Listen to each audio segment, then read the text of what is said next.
Remand শেষে বৃহস্পতিবার সকালে আদালতে তোলা হয় সাবেক আইজিপি আব্দুল আল মামুন, জাসদ সভাপতি হাসানুল হক ইনু, ওয়ার্কার্স পার্টির সভাপতি রাশেদ খান মেনন ও সাবেক আইসিটি প্রতিমন্ত্রী জুনাইদ আহমেদ পলককে। খিলগাঁও থানায় 2015 সালে ছাত্রদল নেতা নুরুজ্জামান জনি হত্যা মামলায় নতুন করে তাদেরকে গ্রেফতার দেখানো হয়। এদিন আসামি পক্ষ জামিন আবেদন করলে তা নামঞ্জুর করে কারাগারে পাঠানোর নির্দেশ দেন আদালত। রাজনৈতিক কারণে এই মামলাগুলি একের পর এক মামলাগুলো করে যাচ্ছে। এতে করে আমরা মনে করি কনস্টিটিউশন লঙ্ঘন হচ্ছে, মানবাধিকার লঙ্ঘন হচ্ছে, আইন এবং জুডিশিয়ালের যে মানুষের আস্থা বিশ্বাস সেটা মানুষ হারিয়ে ফেলছে।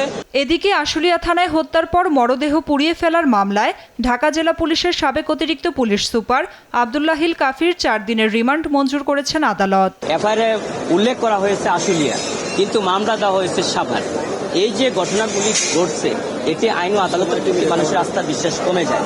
আমরা বিগত সাবজেকশনে বলেছি আয়ুষাবক রিমান্ডে নেওয়ার জন্য যুক্তিসঙ্গত কোনো উপাদান বা যুক্তিসঙ্গত কোনো সাবমিশন বিজ্ঞ আদালতে রাখতে পারে না। গণহত্যার একজন অন্যতম মূল হোতা, তাকে কেন হাত করা পড়ানো হয়নি হুজুর আদালত?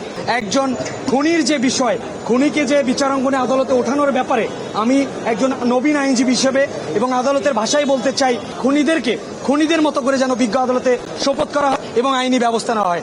বুধবার রাতে মহাখালী এলাকা থেকে গ্রেফতার সাবেক ডিএমপি কমিশনার আসাদুজ্জামান মিয়াকেও খিলগাঁও থানার জনি হত্যা মামলায় গ্রেফতার দেখানো হয়েছে। বৃহস্পতিবার সকালে তাকে নেওয়া হয় আদালতে। নাফিয়া ফারজানা, দেশ টিভি, ঢাকা।